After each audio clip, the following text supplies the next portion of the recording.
நாம் சென்ற பிறகுதான் இந்த சமூகம் கதைகளை கட்டி எழுப்பும். சிலர் இவள் நடத்தை கெட்டவள் என்பார்கள். வேறு சிலர் பைத்தியம் என்பார்கள். ஒருவேளை இதைவிட மோசமான வார்த்தைகளாலும் தூற்றப்படலாம். இதுதான் இந்த உலகின் வழக்கம். நாமே நமது கதைகளை சொல்லாதபோது சமூகம் நமக்காக கதைகளை உருவாக்கி விடுகிறது. நம்புங்கள், சமூகம் உருவாக்கிய கதைகள் நம்மை உயிரோடு இருக்கும்போதே கொன்றுவிடும். அதனால்தான் நான் என் கதையை நானே சொல்ல விரும்புகிறேன். என் கதை ஒன்றும் மகிழ்ச்சியான கதை அல்ல. ஆனால் அதை சொன்னாலும் சொல்லாவிட்டாலும் அதன் முடிவு மாறப்போவதில்லை. இது 8 வருடங்களுக்கு முன்பு நடந்த கதை. நாங்கள் ஒரு கிராமத்தில் உள்ள ஒரு சிறிய வீட்டில் வசித்தோம். அதை வீடு என்று சொல்வதற்கு கூட மனம் வரவில்லை. அது ஒரு சிறிய அறை, ஒரு முற்றம் மற்றும் ஒரு மூலையில் ஒரு சிறிய சமையல் அறை. என் சொந்த அம்மா என்னை பெற்ற உடனேயே இந்த உலகத்தை விட்டு சென்று விட்டார். ஒருவேளை அவருக்கு குறைந்த துக்கங்களே விதிக்கப்பட்டிருந்தனவோ என்னவோ. அதனால்தான் துன்பங்கள் மட்டுமே நிறைந்த அந்த ஏழ்மையான வாழ்க்கையை அவர் மிக விரைவாக விட்டு பிரிந்து விட்டார். என் அப்பா மிகவும் உழைப்பாளி. எப்படியோ வீட்டை நடத்தி கொண்டிருந்தார். ஆனால் வறுமை மட்டுமே அவர் கையில் இருந்தது. என் அப்பா படிக்காதவர். கூலி வேலை செய்து வீட்டை நடத்தி வந்தார். அம்மா இறந்த பிறகு என் அப்பா 2வது திருமணம் செய்து கொண்டார். அந்த 2வது மனைவிக்கு 3 குழந்தைகள். அப்பாவுக்கும் என் சித்திக்கும் தினமும் சண்டை நடக்கும். தினமும் அவள் அப்பாவிடம் நான் என் வீட்டிற்கு போய் விடுவேன் என்று மிரட்டுவாள். என் சித்தியின் நடத்தை என்னிடம் முதல் நாளிலிருந்தே மோசமாக இருந்தது. அவள் என்னை வேலைக்காரியைப் போல வேலை வாங்கினாள். என்னை கேலி செய்தாள். என் இறந்த அம்மாவை பற்றி இழிவான வார்த்தைகளை பேசினாள். ஆனாலும் நான் அப்பாவிடம் அவளை பற்றி ஒருபோதும் குறை சொன்னதில்லை. அப்பா என்னை மிகவும் நேசித்தார். எங்களுக்காக இரவு பகலாக உழைத்தார். நான் அவருக்கு எந்த துயரத்தையும் கொடுக்க விரும்பவில்லை. நான் என் சிறிய கஷ்டங்களை கூட அவரிடம் சொன்னதில்லை. நானே சரியாகி விடுவேன் என்று நினைத்தேன். அப்படித்தான் நடந்தது. ஆனால் இந்த சிறிய வலி எப்போது என் உயிரை பறிக்கக்கூடிய சிக்கலானது என்று எனக்கு தெரியவில்லை. வயிற்றில் இருந்த ஒரு சிறிய வலியை நான் சாதாரண வலி என்று நினைத்தேன். அது சாதாரண வலி அல்ல. அது என் சிறுநீரகங்களை உள்ளுக்குள் அரித்து கொண்டிருந்தது. 3 வருடங்களாக நான் என் சிறுநீரக வலியை பொறுத்து கொண்டிருந்தேன். சில சமயம் வலி தாங்க முடியாத அளவுக்கு அதிகரிக்கும். ஆனாலும் நான் பொறுத்து கொள்வேன். சில சமயம் வலி மாத்திரைகளை சாப்பிடுவேன். ஆனால் இப்போது அவற்றின் பலனும் இல்லை. 2 ரூபாய்க்கு ஒரு மாத்திரை எப்போது வரை எனக்கு ஆறுதல் கொடுக்கும்? நான் என் அப்பாவுக்கு பாரமாக இருக்க விரும்பவில்லை. ஆனால் நான் பாரமாகிவிட்டேன். ஒரு நாள் இரவு வலியால் நான் மயங்கி விழுந்தேன். மருத்துவர் அப்பாவிடம், உங்கள் மகளின் ஒரு சிறுநீரகம் கெட்டுவிட்டது. அது மற்றொன்றையும் பாதிக்கிறது. உடனடியாக அறுவை சிகிச்சை செய்யாவிட்டால் 2 சிறுநீரகங்களும் கெட்டுவிடும் என்று சொன்னார். அதன் விளைவு நம்மவரை போன்ற ஏழைகளுக்கு மரணம்தான். ஏனென்றால் சிறுநீரக மாற்று அறுவை சிகிச்சைக்கு ஆகும் அதிக செலவை நம்மால் செய்ய முடியாது. அப்பா என்னை வீட்டிற்கு அழைத்து வந்தார். நிம்மதியாக உறங்கு, நான் எல்லாவற்றையும் பார்த்து கொள்கிறேன் என்று சொன்னார். என் சித்தியும் அப்பாவும் வீட்டின் சிறிய முற்றத்தில் அமர்ந்திருந்தனர். இவ்வளவு சிறிய வீட்டில் அவர்கள் பேசுவது எனக்கு கேட்காமல் எப்படி இருக்கும்? நான் எல்லாவற்றையும் கேட்டுக்கொண்டிருந்தேன். என் சித்தி தன் கோபத்தை வெளிப்படுத்தி கொண்டிருந்தார். இது ஒரு பெரிய சிக்கல். 70 முதல் 80,000 ரூபாய் எங்கிருந்து வரும்? இது மருத்துவர் ஒரு தோராயமாக சொன்னதுதான். ஒருவேளை 1,00,000க்கு மேலே போகும். உன் பையில் இப்பொழுது 1 ரூபாய் கூட இல்லை. அவளது உயிரை எப்படி காப்பாற்றப் போகிறாய்? நான் சொல்வதை கேள். அவளுக்கு இந்த சோமுவை திருமணம் செய்து வைத்து விடுவோம். திருமணம் நடந்த பிறகு ஏதாவது நடந்தால் அவன் தானே சிகிச்சை செய்து கொள்வான். இப்படி 2 வேலைகளும் நமக்கு ஒரே நேரத்தில் முடிந்துவிடும். அவளுக்கும் திருமணமாகிவிடும். அவளும் தன் வீட்டிற்கு சென்று விடுவாள். 2வதாக அவளுடைய சிகிச்சையும் நடந்துவிடும். என்ன நினைக்கின்றீர்கள்? நான் அவர்களிடம் பேசவா என்றாள். என் சித்தி தன் மனதில் இருந்ததை சுற்றி வளைக்காமல் சொல்லிவிட்டாள். அவள் மிகவும் இரக்கமற்றவள். தான் பெற்ற குழந்தைகளை கூட அவள் மிருகங்களைப் போல அடித்தாள். அப்படி இருக்கும்போது அவள் என்னிடம் எப்படி அனுதாபம் காட்டுவாள்? எனக்கு அவள் யார்? உண்மை என்னவென்றால் அந்த நேரத்தில் நான் இரக்கத்துக்காக ஏங்கிக் கொண்டிருந்தேன். ஆனால் எனக்கு இரக்கமற்ற முறையில் நடத்தப்பட்ட, என்னை விட வயது 2 மடங்கு அதிகமான ஒருவனுடன் திருமணம் செய்யப்படவிருந்தேன். நான் இறப்பதற்காக விடப்பட்டிருந்தேன். என் வாழ்க்கையின் நோக்கம் என்னவாக இருக்க முடியும்? நம்மவரை போன்ற ஏழைகளின் வாழ்க்கைக்கு ஏதேனும் நோக்கம் இருக்க முடியுமா? நம் வாழ்க்கையே 2 வேளை சோறு சம்பாதிப்பதில் தான் சிக்கி இருக்கிறது. மரணம் வந்தாலும் அது பிரச்சனைகளை தன்னுடன் கொண்டு வருகிறது. இறந்த உடல் வீட்டிலேயே கிடைக்கிறது. பையில் பணம் இல்லை. நமக்கு வாழ்வதும் கடினம், இறப்பதும் கடினம். கோபப்பட்ட என் அப்பா என் சித்தியிடம், என்ன பேசிக் கொண்டிருக்கின்றாய்? நான் என் சங்கவியை, என் முதல் மனைவியின் குழந்தையை அந்த திருமணமான கிழவனிடம் ஒப்படைப்பதா? அவன் என்னை விட வயதில் மூத்தவன். இதை நான் செய்ய மாட்டேன். நான் அப்படி நடக்க விட மாட்டேன். நான் என் உயிரை கூட அடமானம் வைப்பேன். ஆனால் என் சங்கவியை இப்படி இறக்க விட மாட்டேன். ஒரு பொருத்தமற்ற உறவிலும் அவளை கட்டி போட மாட்டேன் என்றார். அப்பாவின் அன்பை கண்டதும் என் இதயம் கனமானது. அவர் உறவினர்களிடமும் நண்பர்களிடமும் கடன் கேட்க புறப்பட்டார். ஆனால் யாரும் அவருக்கு இவ்வளவு பெரிய தொகையை இவ்வளவு சீக்கிரமாக கொடுக்க தயாராக இல்லை. கட்டாயங்களும் மிகவும் இரக்கமற்றவை. அவை மனிதனை எங்கிருந்தோ எங்கோ கொண்டு சென்று விடுகிறன. அப்பாவின் கட்டாயம் அவரை ஆனந்த் பண்ணையாரின் மாளிகைக்கு அழைத்து வந்தது. அவர் மக்களுக்கு கடன் கொடுப்பார், ஆனால் வட்டியை சேர்த்து வசூலிப்பார். பணத்தை வசூலிப்பதில் அவர் ஒருவரிடமும் இரக்கம் காட்ட மாட்டார். அப்பாவுக்கு இது நன்றாகவே தெரியும். கிராமம் முழுவதும் இது தெரியும். மக்கள் செத்துவிடு, ஆனால் ஆனந்திடம் மட்டும் கடன் கேட்காதே என்று சொல்வார்கள். அப்பா அவரிடமிருந்து 1,00,000 ரூபாயை ஒரு நிபந்தனையின் பேரில் கொண்டு வந்தார். அது 6 மாதங்களுக்கு பிறகு 2,00,000 ரூபாயை அவரிடம் திருப்பி தர வேண்டும். என் அறுவை சிகிச்சை முடிந்துவிட்டது. நான் உயிர் பிழைத்து விட்டேன். ஆனால் என் சித்தி அந்த வாழ்க்கையை எனக்கு நரகமாக்கினாள்.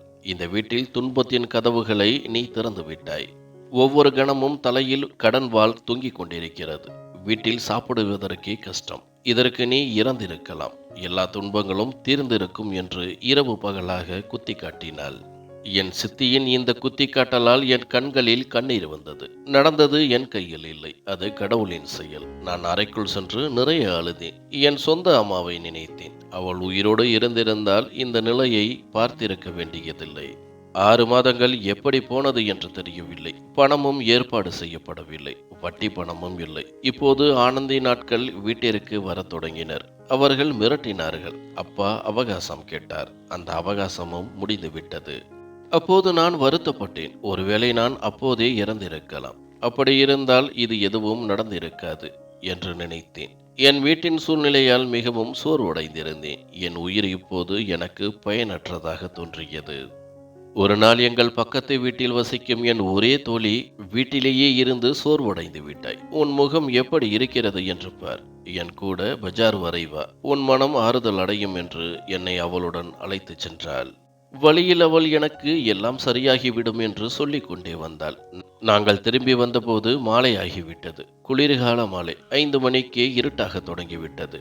நாங்கள் தெருவுக்குள் நுழைந்தபோது சத்தமும் காற்றில் புகையையும் உணர்ந்தோம். எங்கள் கால்கள் எங்கள் வீடுகளை நோக்கி சென்றன. நான் அங்கே என் வீட்டை பார்க்கவில்லை. வெறும் நெருப்பு மட்டுமே இருந்தது. எல்லாம் எரிந்து சாம்பலாகிவிட்ட நெருப்பு. நான் ஒரு கல்லை போல இந்த நிலையை பார்த்தேன். நெருப்பு என் தோழியின் வீட்டையும் பிடித்து கொண்டது. அக்கம் பக்கத்தினர் ஆனந்த் பண்ணையாரின் மகன் பணம் வசூலிக்க வந்தான் என்று சொன்னார்கள். சிறிது நேரத்திற்கு பிறகு வீட்டை தீ வைத்து விட்டான். என் சித்தி தன் குழந்தைகளுடன் சரியான நேரத்தில் வெளியேறிவிட்டாள். ஆனால் என் அப்பாவை அவருடைய ஆட்கள் மிகவும் மோசமாக அடித்திருந்தார்கள். அவர்கள் அவரை அங்கேயே விட்டு சென்று விட்டனர். அதன் பிறகு அப்பாவால் எழக்கூட முடியவில்லை. 2-3 நாட்கள் மட்டும் படுத்த படுக்கையாக இருந்து பின்னர் அவரும் இறந்து போனார். அப்பாவின் இறுதிச் சடங்கு முடிந்த அடுத்த நிமிடமே சித்தி என்னிடம் கோபப்பட்டு இந்த நிலைமைக்கு நான் தான் காரணம் என்று கூறி என்னை அடித்து வீட்டை விட்டு வெளியே துரத்தினாள்.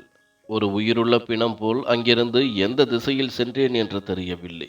எங்கோ பாதைகள் என்னை அழைத்துச் சென்றனவோ அங்கே நான் நடந்து கொண்டே இருந்தேன். அது ஒரு பெரிய சாலை என்று எனக்கு நினைவிருக்கிறது.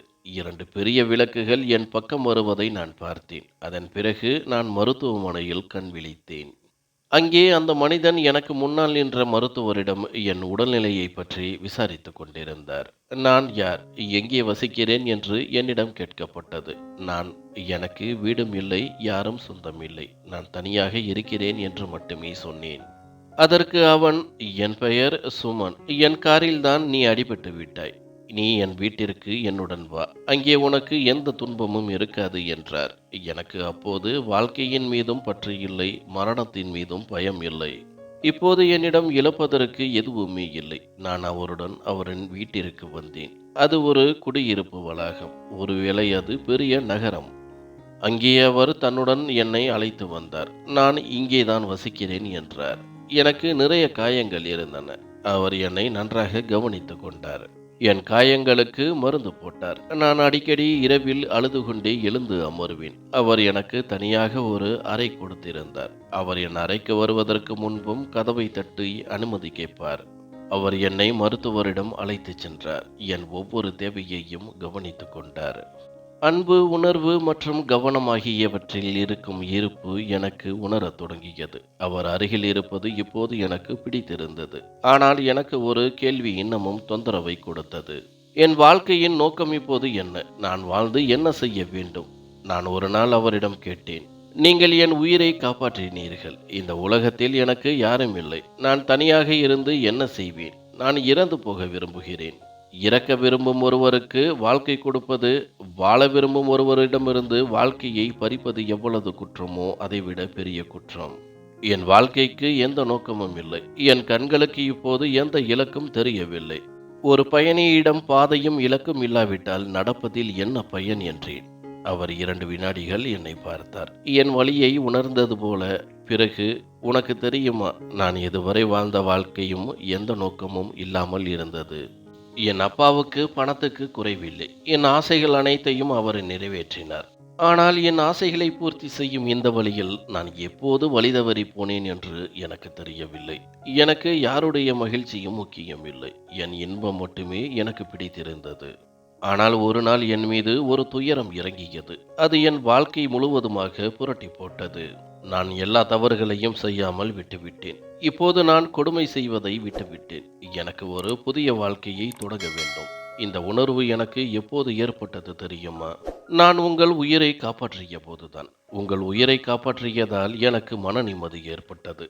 ஏன் என்று தெரியவில்லை. ஆனால் நீங்கள் என் காரில் மோதிய போது எனக்கு என் காரை அங்கிருந்து ஓட்டிச் செல்ல முடியவில்லை. இதற்கு முன்பு என் காரால் பல விபத்துக்கள் நடந்திருக்கின்றன. ஆனால் நான் அந்த இடத்தில் நின்றதில்லை. காரை எடுத்துக்கொண்டு போய்விடுவேன். என் பின்னால் அந்த மனிதன் இறந்தாலும் வாழ்ந்தாலும் எனக்கு கவலை இருக்காது. ஆனால் ஏன் என்று தெரியவில்லை, உங்களை அங்கே தனியாக விட்டுவிட்டு என்னால் போக முடியவில்லை. காரை ஓரமாக நிறுத்தி உங்களை மருத்துவமனைக்கு அழைத்து வந்து உங்கள் உயிரை காப்பாற்றினேன். எனக்கு ஒரு பாதை இருந்தது. ஆனால் அந்த பாதையின் முடிவில் ஒரு இலக்கு இல்லை. அதனால் நான் இப்போது எனக்காக ஒரு புதிய பாதையை தேர்ந்தெடுத்துள்ளேன். உங்களுக்கும் ஒரு பாதை இல்லை என்றால் என்னுடன் வாருங்கள். நாம் இருவரும் ஒரே பாதையில் பயணித்து ஒரே இலக்கை அடைவோம். ஏன் என்று தெரியவில்லை, என் மனம் உங்களை நோக்கி ஈர்க்கப்பட்டு கொண்டிருக்கிறது. உங்களை கவனித்துக் கொள்வதும் உங்களுடன் பேசுவதும் என் மனதிற்கு அமைதியை தருகிறது. எனக்கு முன்பு லட்சக்கணக்கான ரூபாய்களை செலவு செய்தும் கிடைக்காத அமைதி இது. இந்த அமைதி எனக்கு எப்போதும் வேண்டும் என்றார். நான் அவர் பேசியதை கேட்டு ஆச்சரியப்பட்டேன். நீங்கள் அவசரப்பட வேண்டாம், நிதானமாக யோசியுங்கள் என்று அவரிடம் சொன்னேன். நான் சுமனுடன் 15 நாட்களாக இருந்தேன். அவர் எனக்கு நிறைய மரியாதையையும் கண்ணியத்தையும் கொடுத்திருந்தார். எல்லா வகையிலும் என்னை கவனித்துக் கொண்டார். முதலில் விதி என்னுடன் ஒரு விளையாட்டு விளையாடியது. ஆனால் இப்போது அனைத்தையும் என்னிடமிருந்து பறித்த பிறகு ஒரு நல்ல நேர்மையான மனிதரை எனக்கு அறிமுகப்படுத்தி என்னுடன் புதிதாக ஒன்றை ஆரம்பிக்க விரும்புகிறது. என்னிடமும் ஒரு பாதை இல்லை, இலக்கும் இல்லை. நான் சுமனுடன் அவர் பாதையில் நடக்க முடிவு செய்தேன். நான் அவரிடம் இதை பற்றி சொல்வதற்கு முன்பே அவர் தன் காதலை என்னிடம் வெளிப்படுத்தினார்.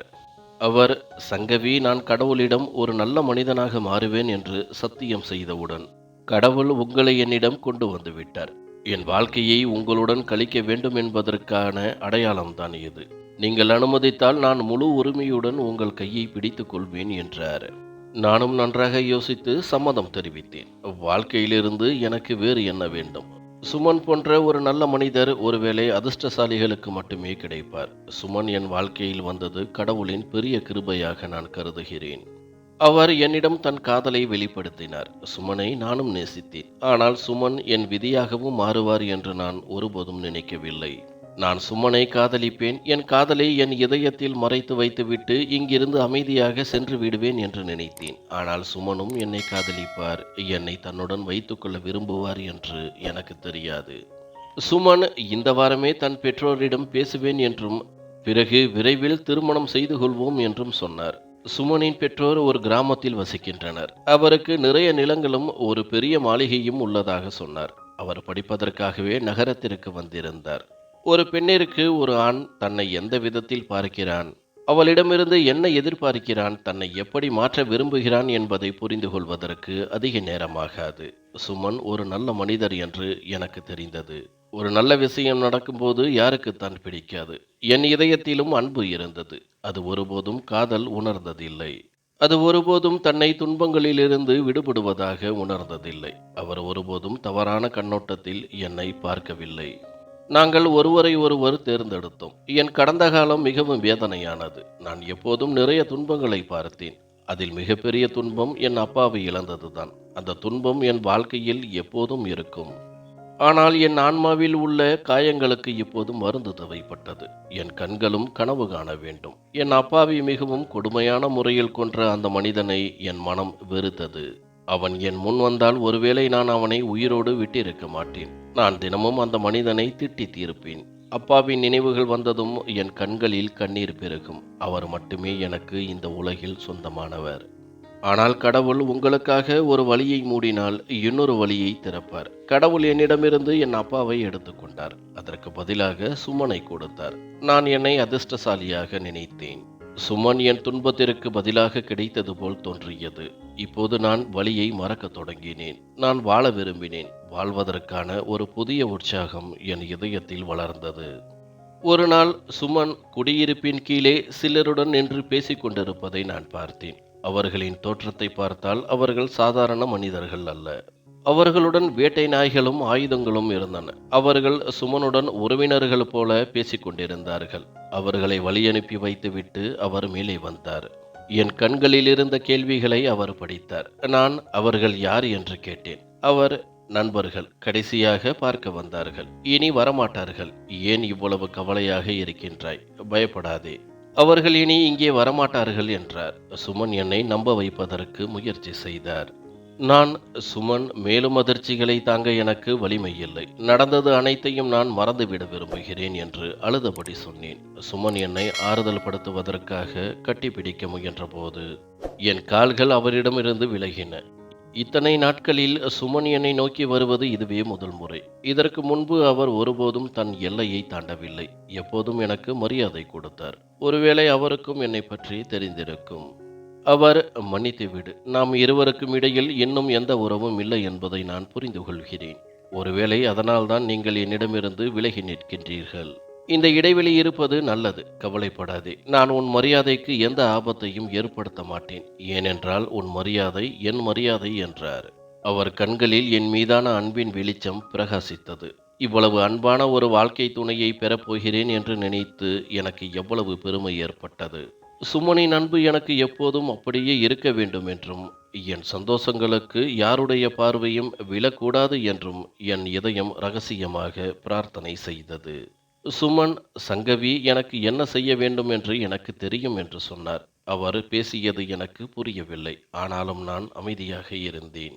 சில நாட்களுக்கு பிறகு இன்று என் அப்பா வீட்டிற்கு வருகிறார். முதலில் நான் அவரிடம் பேசுவேன். அவர் சம்மதித்தால் பிறகு உங்களை அவரிடம் அறிமுகப்படுத்துவேன் என்று சொன்னார். உங்கள் அப்பா சம்மதிக்கவில்லை என்றால் நீங்கள் என்னை விட்டு விடுவீர்களா என்று என் மனதில் இருந்த பெரிய கேள்விக்கு நான் அவரிடம் விடையாக கேட்டேன். நான் சொல்வதை கவனமாக கேள் சங்கவி. நான் உன்னை எனக்காக தேர்ந்தெடுத்து விட்டேன். இனி நான் உன்னுடன் மட்டுமே இருப்பேன். அவர் என் பேச்சை கேட்டாலும் கேட்காவிட்டாலும் என் முடிவு மாறாது. எது நடந்தாலும் நாம் எப்போதும் ஒன்றாக இருப்போம் என்றார். நான் கண்கலங்க, ஏன் அழுகிறாய் என்று என் கண்ணீரை துடைத்தார். எனக்கு பரிசு கிடைத்து விட்டது. ஆனால் எந்த நல்ல காரியத்திற்கு என்றுதான் என் நினைவில் இல்லை என்று நான் சொன்னேன். அடுத்த நாள் காலையில் என்னை சுமன் மேலே உள்ள அறையில் விட்டுவிட்டு கீழே வரவேற்பறைக்கு வந்து தன் அப்பாவிடம் பேசத் தொடங்கினார். நான் மேலே இருக்குமாறு சுமன் என்னிடம் சொன்னார். ஆனால் என் மனதில் கெட்ட எண்ணங்கள் வந்து கொண்டிருந்தன. அமைதியில்லாமல் நான் ரகசியமாக அவர்கள் பேசுவதை கேட்கச் சென்றேன்.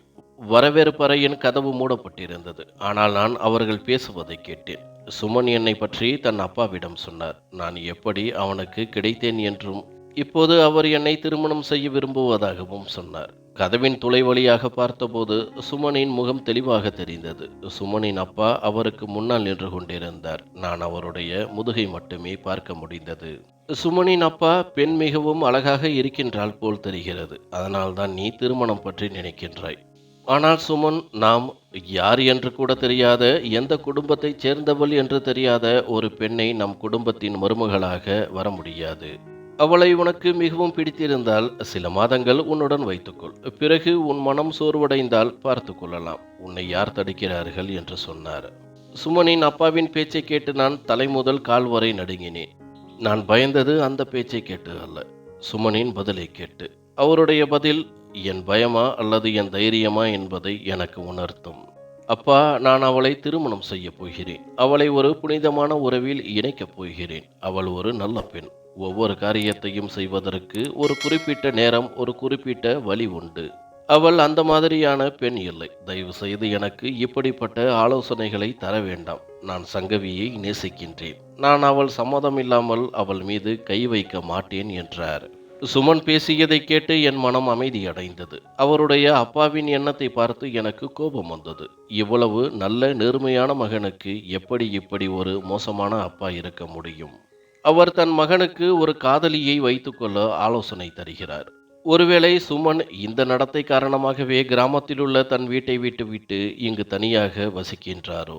என் இதயத்தில் சுமனின் மீதான மரியாதை, அன்பு இன்று மீண்டும் அதிகரித்தது. சுமனின் அப்பா, நீ இங்கு படிக்க வந்த புத்தகங்கள் எல்லாம் உனக்கு நினைவுக்கு வந்துவிட்டன போல் தெரிகிறது. என்னை ஆலோசனை தர வேண்டாம் என்று சொல்கிறாயா? உனக்கு எந்த ஆலோசனையும் தேவைப்படாத நாட்களை மறந்துவிட்டாயா? உன் வாழ்க்கையில் ஒரு பெண் வந்தால் இன்னொரு பெண் போய்விடுவாள். மது, போதை, பெண்கள் மற்றும் உன் நண்பர்கள் என்று நீ செய்யாத கெட்ட காரியங்கள் என்ன இருக்கிறது? இப்போது உன் உள்ளே உள்ள நல்ல ஆத்மா எங்கிருந்து நுழைந்தது? நீ இவ்வளவு நல்லவனாக மாறிவிட்டாய். அவர் மேலும் சொன்னார், சுமன் ஆனந்த் பண்ணையார், உனக்கு இதெல்லாம் சரியாக பொருந்தாது. நீ ஒரு சுதந்திரமான வண்டு. ஒவ்வொரு பூவிலும் சுழன்று வருவதுதான் உன் வழக்கம் என்று சொல்லி வேகமாக சிரிக்க ஆரம்பித்தார். சுமன் ஆனந்த் பண்ணையார், இது பெயரா அல்லது ஒரு கத்தியா? அந்த பெயர் என் இதயத்தில் ஒரு கத்தியாக பாய்ந்தது. ஆனாலும் என் மனதில் ஒருவேளை என் சந்தோஷங்களை என்னிடமிருந்து பறித்த அந்த பண்ணையார் இவன் இல்லை என்ற நம்பிக்கை இருந்தது. நான் சுமனின் அப்பாவின் முகத்தை பார்க்க விரும்பினேன். ஏனென்றால் நான் ஆனந்த் பண்ணையாரை பார்த்திருக்கிறேன், ஆனால் அவருடைய மகனை பார்த்ததில்லை. சுமனின் அப்பா கதவை நோக்கி திரும்பிய போது விதி என்னுடன் ஒரு மோசமான விளையாட்டை விளையாடியது போல உணர்ந்தேன். என் மூச்சு நின்று விட்டது. என் இதய துடிப்பை என் காதுகளிலேயே கேட்க முடிந்தது. நான் சுவரின் மீது சாயாமல் இருந்திருந்தால் தரையில் விழுந்திருப்பேன். சுமன் பண்ணையார், நான் என் வாழ்க்கையின் இரட்சகராக நினைத்த அதே நபர், என் தந்தையின் கொலையாளி. நான் இரக்கமுள்ளவன் என்று நினைத்தவன் ஒரு கொடூரமானவன். நான் என் இலக்கு என்று நினைத்தவன் ஒரு ஏமாற்றுக்காரன். ஏமாற்றத்தின் பின்னால் ஓடுபவர்கள் எப்பொழுதும் வெறுங்கையுடன் திரும்பி வருவார்கள். என் கைகளிலும் எதுவும் இல்லை. என் கைகளில் ரேகைகளும் இல்லை, அதிர்ஷ்டமும் இல்லை. இந்த உண்மை என்னை கல்லாக மாற்றியது. என் மனம் எதையும் யோசிக்க முடியாத நிலையில் இருந்தது. நான் என் அறைக்கு திரும்பிச் சென்றேன். அவருடைய அப்பா சுமனுக்கு மேலும் சில வார்த்தைகளை சொல்லிவிட்டு அங்கிருந்து சென்றார். சுமன் என் அறைக்கு வந்தபோது நான் சில நொடிகள் அவரை பார்த்தேன். இன்றுதான் அவருடைய உண்மையான முகம் எனக்கு தெரிந்தது. அந்த கொடூரமான மனிதன்தான் என்னை துரதிர்ஷ்டசாலியாக மாற்றினான். என் அப்பாவை என்னிடமிருந்து பறித்தான். நான் அவனையே காதலித்து விட்டேன். நான் விதியின் நீதி என்று நினைத்தேன். அது இன்னொரு சூழ்ச்சி, ஒரு துயரம். சிறிது நேரத்தில் மேலே வந்த சுமன் என் கண்ணீரை பார்த்ததும் அவர் பதட்டமடைந்தார்.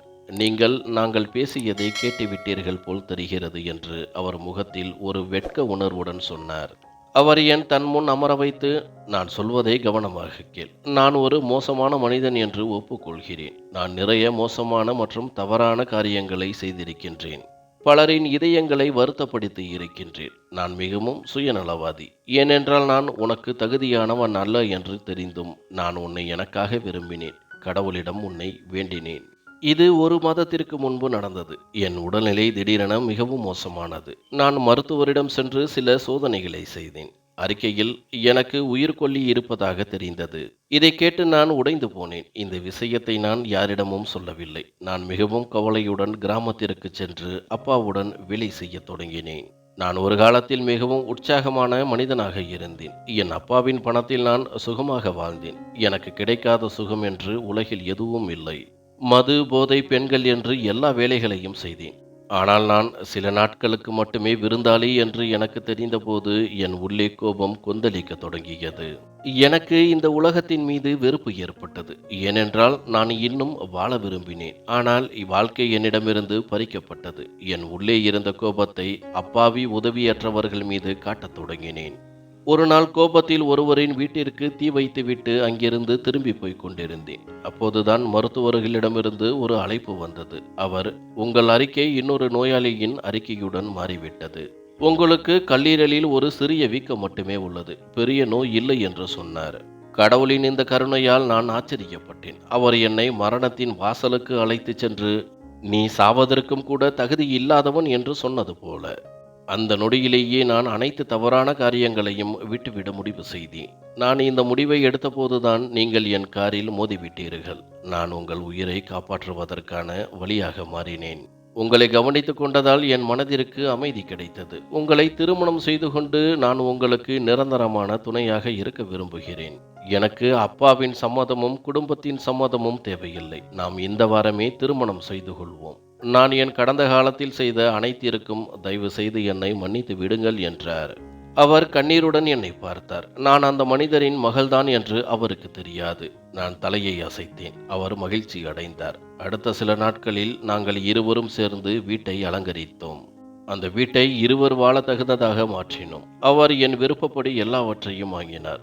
திருமணத்திற்கு ஒரு நாள் முன்பு என் உடை வீட்டிற்கு வந்தது. ஒரு பெண்ணின் கனவுக்கான பொருட்கள் அனைத்தும் என் கண் முன்னே இருந்தன.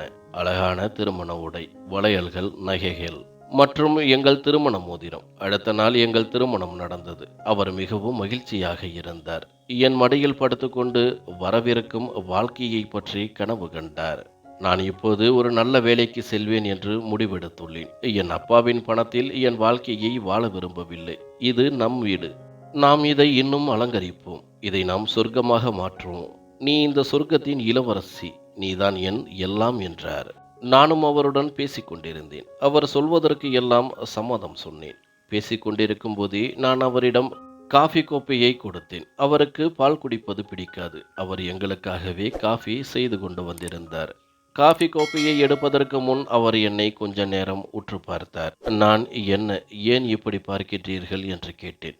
என் மனம் நிறைய உங்களை பார்க்க விரும்புகிறேன். ஒருவேளை உங்களை மீண்டும் பார்க்க முடியுமோ முடியாதோ தெரியவில்லை என்றார். நான், ஏன் இப்படி பேசுகின்றீர்கள்? இப்போது நான் உங்களுடையவளாகிவிட்டேன் என்றேன். என் பேச்சை கேட்டு அவர் வெற்று சிரிப்புடன் சிரித்தார். அதன் பிறகு அவர் காஃபியை குடிக்கத் தொடங்கினார். சிறிது நேரத்திற்கு பிறகு அவருக்கு நெஞ்சில் ஒரு வலி ஏற்பட்டது.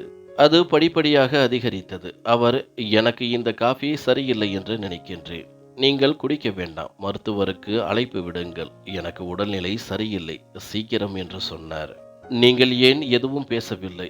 ஏன் இப்படி கல்லாக அமர்ந்திருக்கின்றீர்கள்? ஏதாவது பேசுங்கள் என்று கத்தினார். பிறகு அவர் தரையில் விழுந்தார். நான் ஒரு உயிருள்ள பிணத்தைப் போல நின்றேன். அவர் மிகவும் கஷ்டப்பட்டு என் கால்களுக்கு அருகில் வந்து, எனக்கு உதவுங்கள், என்னை மருத்துவரிடம் அழைத்துச் செல்லுங்கள் என்றார். நான் அவரை ஒருமுறை பார்த்துவிட்டு அவர் முன்னே வந்தேன். நான், காஃபி சரியில்லாமல் இல்லை சுமன். நான் உங்கள் காஃபியில் விஷம் கலந்தேன். ஏனென்றால் நீங்கள் என் வாழ்க்கையில் விஷத்தை கலந்தீர்கள் என்றேன். நான் சங்கவி சர்மா. நீங்கள் யாருடைய வீட்டிற்கு தீ வைத்தீர்களோ அவருடைய மகள். என் அப்பா என் உயிரை காப்பாற்றுவதற்காக உங்கள் அப்பாவிடம் கடன் வாங்கிய அதே துரதிர்ஷ்டமான மகள். நீங்கள் என்னுடைய உதவியற்ற நிர்பந்தமான அப்பாவை அடித்து எங்கள் வீட்டிற்கு தீ வைத்த அதே நபர். மரணத்தின் பயம் உங்களை கொலையாளியாக்கியது. இதையெல்லாம் அறிந்த பிறகும் நான் உங்களுடன் வாழ விரும்புகிறேன் என்று நினைத்தீர்களா? எனக்கு உங்களை பிடிக்காது. நீங்கள் இறப்பதை பார்க்க விரும்புகிறேன். இன்று என் பழி முழுமையாகிவிட்டது என்றேன். சுமன் என் கண் முன்னே தன் கடைசி மூச்சை வாங்கி கொண்டிருந்தான். அவனுக்கு பேசுவதற்கு கூட நேரமில்லை.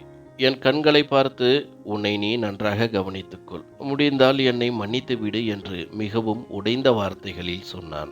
நான் உலகில் மிகவும் துரதிர்ஷ்டமான மணப்பெண். ஒரு அலங்கரிக்கப்பட்ட அறை, பூவின் வாசனை, திருமண பரிசுகள், எதிர்காலத்திற்காக திட்டமிடப்பட்ட அரைகுறை கனவுகள் மற்றும் மணமகனின் உடல். இதுதான் என் கதை. என் கண்கள் காஃபியின் இன்னொரு கோப்பையை நோக்கி சென்றன. அது என் பங்கு. நான் காஃபியின் இன்னொரு கோப்பையை என் வாயில் வைத்துக் கொண்டேன். அதிலும் விஷம் இருந்தது. ஏனென்றால் நானும் இப்பொழுது வாழ விரும்பவில்லை.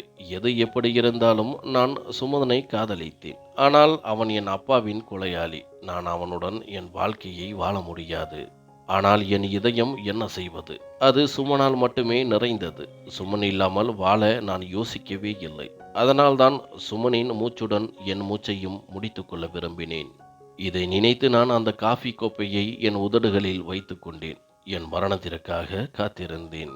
ஆனால் என் உடல்நிலையில் எந்த மாற்றமும் ஏற்படவில்லை. நான் சரியாக இருந்தேன். நான் சுமனின் பக்கம் பார்த்தேன். 2 கோப்பைகளிலும் நானே விஷம் கலந்தேன். ஆனால் ஏன் எனக்கு எதுவும் ஆகவில்லை. திடீரென என் கண்கள் சுமனின் சட்டையின் முன்புற பையில் விழுந்தன. அதிலிருந்து ஒரு காகிதம் வெளியே தெரிந்தது. நான் அந்த காகிதத்தை எடுத்து படித்தேன். அதில், நீங்கள் சருமா மாமாவின் மகள் என்பதை உங்கள் உயிரை காப்பாற்றிய சில நாட்களுக்கு பிறகு தெரிந்து கொண்டேன். அன்று நீங்கள் நானும் என் அப்பாவும் பேசியதை கேட்டீர்கள். அப்போது உங்களுக்கு உண்மை தெரியும் என்று எனக்கு தெரியும். அதன் பிறகும் உங்கள் சாதாரண நடத்தை நீங்கள் என்னை மன்னித்து விட்டீர்கள் என்று நினைக்க வைத்தது.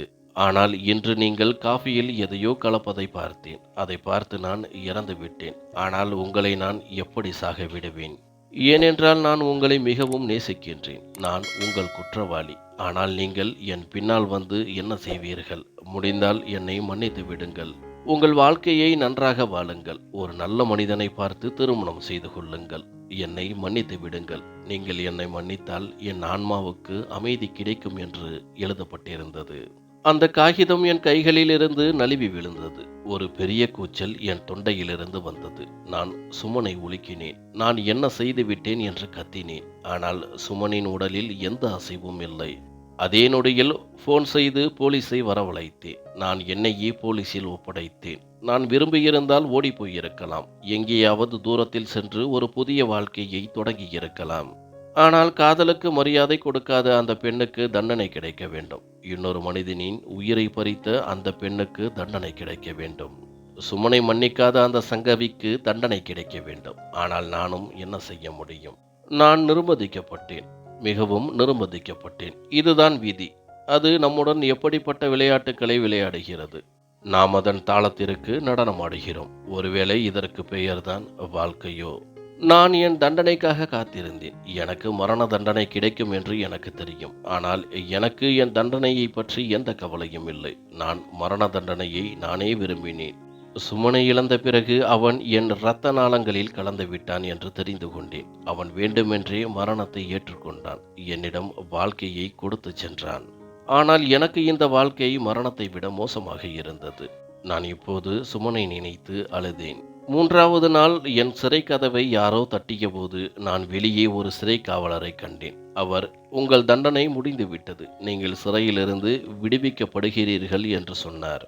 அவர் பேசியதை கேட்டு நான் ஆச்சரியப்பட்டேன். நான் இவ்வளவு பெரிய குற்றம் செய்திருந்தேன். நான் மரணத்திற்கு தகுதியானவள். பிறகு ஏன் என்னை சிறையிலிருந்து வெளியே அனுப்புகிறார்கள்? சிறிது நேரத்திற்கு பிறகு கதவு திறக்கப்பட்டது. நான் வெளியே வந்தேன். சில பேப்பர்களில் கையெழுத்து வாங்கிய பிறகு நீங்கள் போகலாம் என்று என்னிடம் சொன்னார்கள். ஆனால் நான் அங்கேயே அமர்ந்திருந்தேன். நான், இது எப்படி முடியும்? எனக்கு தண்டனை கிடைத்திருக்க வேண்டும் என்று சொன்னேன். இன்ஸ்பெக்டர் என் பேச்சை கேட்டு சிரித்தார். அவர், நீங்கள் மிகவும் அதிர்ஷ்டசாலி. நீங்கள் தப்பித்தீர்கள். இல்லையென்றால் உங்களுக்கு மிகப்பெரிய தண்டனை கிடைத்திருக்கும். உங்களுக்கு தெரியுமா, நீங்கள் யாரை கொலை செய்ய முயற்சித்தீர்களோ அந்த மனிதன் உயிர் பிழைத்து விட்டான். இது கடவுளின் அதிசயம் என்று நினைத்து கொள்ளுங்கள்.